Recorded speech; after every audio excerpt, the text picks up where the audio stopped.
Today, we're going to be talking about expectations. Now, this is super, super important if you are on a weight loss journey and you really want this journey to be as smooth and as effective as possible, because truly what we put inside of our bodies is like the essence of self-care. Food is so nurturing and nourishing on so many levels. And so the idea that somehow we have eaten our way into feeling uncomfortable, frustrated, diabetes, high blood pressure, can't fit into our clothes, feeling uncomfortable in our bodies, hard to breathe, difficult to tie the shoes. Like it's hard for our brains to like wrap our minds around that. Like, what the hell happened? And I'm here to tell you that like it's not your fault.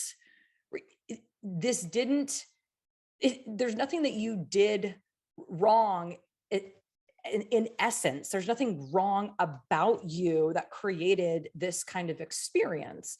However, even though it's not our fault that we ended up here, there is something that we can actually do about it now that we have the time, the energy, the space, and the education to begin to understand a little bit more. So there's this really cool book, and it's called How We Change and 10 Reasons Why We Don't. You probably noticed me mentioning it several times in the last few weeks. It's really quite profound because this author here, Ross Ellenhorn, he explains just naturally, it's not just about weight loss, it's change in general. Like the way in which our brain is wired and functions, like once we create a pattern and a habit and a belief system, the way that the brain is wired, it makes it super challenging if you don't really know what it is that you're doing to make a change and to make it last, because there's so many things involved with keeping us kind of stuck in the safe place, right? It's kind of like the devil you know is better than the unknown, right? Like the devil that you don't know. Like there's a safety in the repetition of what's happened before. And there's two things that he talks about in this book. He separates them into two different, but I really think that they're one and the same, and it's expectations and managing and navigating our own expectations around what our body is supposed to actually look like, how quickly the weight is supposed to come off, what we're supposed to eat, what we're supposed to think, what thin people think, why is it so easy for them, why is it so hard for me? Like all of these ideas that we have in our mind about the expectation of how it's supposed to be or how we want it to be or how it's going to be, the expectation of it being easy, the expectation of it being hard, the expectation of it being something that we can actually do or not actually do, like all of these ways in which we think about it and our own self, right? How we value our own self, like where on our priority list is our health. And, honestly, right, just to be totally real, if health and vitality and, an ideal weight was top on the priority list, there would be nothing stopping you.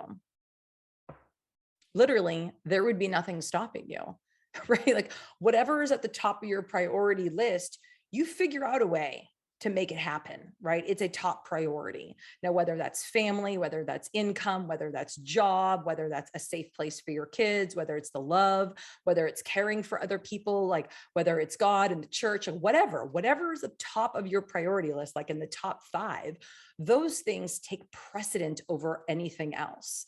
And it is important that we take an honest evaluation of that and say, okay, like if I really want this, all of my excuses why I don't have it is really simple. It's not at the top of my priority list. And there are expectations that can hold us back, right? It's like the idea of if I actually did put this as a priority, then my expectations of myself would broaden, right? It would change. It would be different because there's so many things that we as women hold ourselves back from doing or having or believing because of the weight or the relationship with food, right? Because it's not really weight loss that we're looking for. I mean, think about it. What's the actual ultimate experience that we're looking for in the weight loss? It's usually a feeling.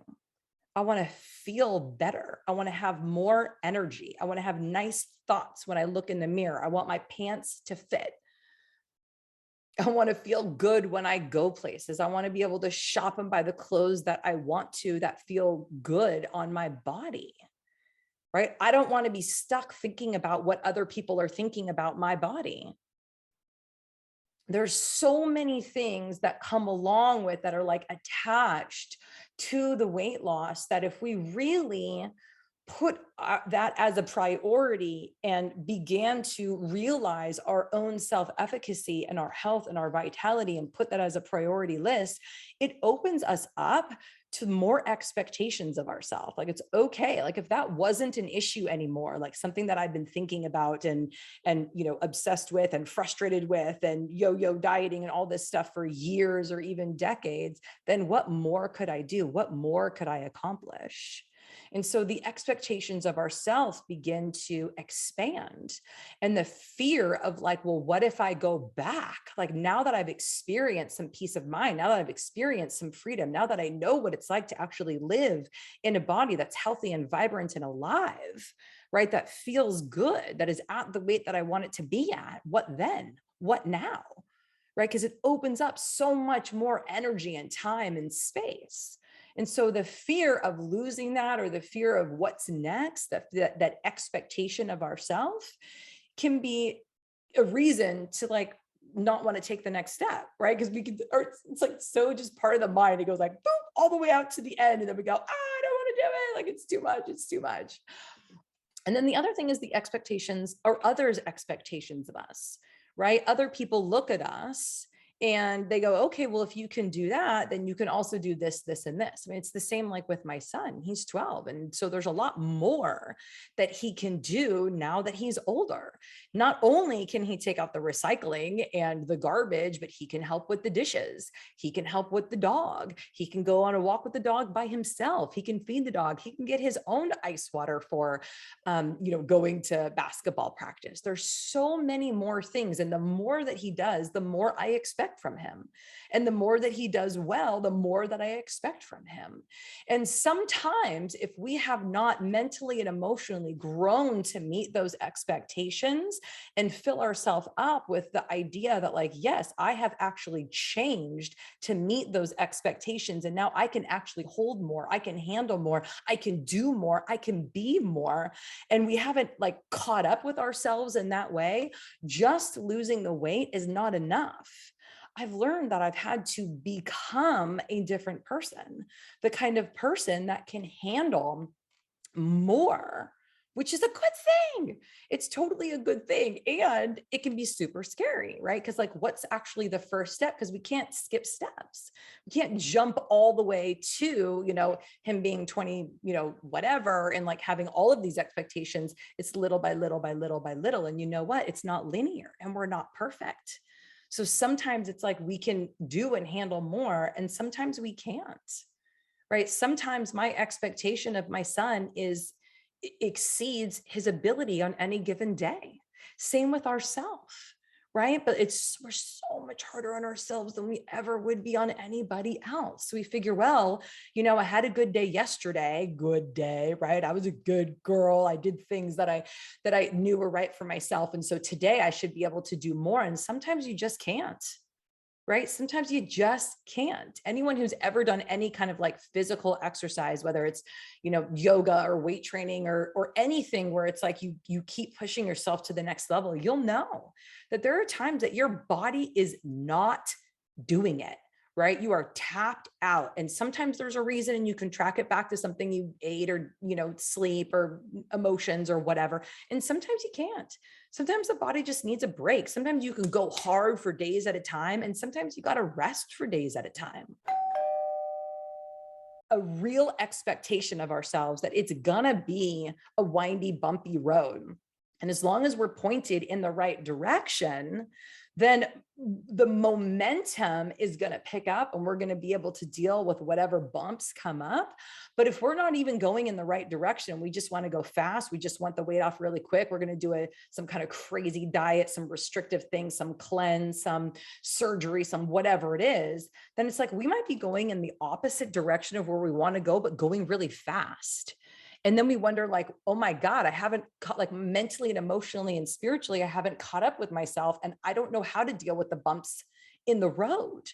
And so making sure that we're headed in the right direction and that our expectations are that it's going to be a ride. It's going to be a journey. It's not straight. It's not linear.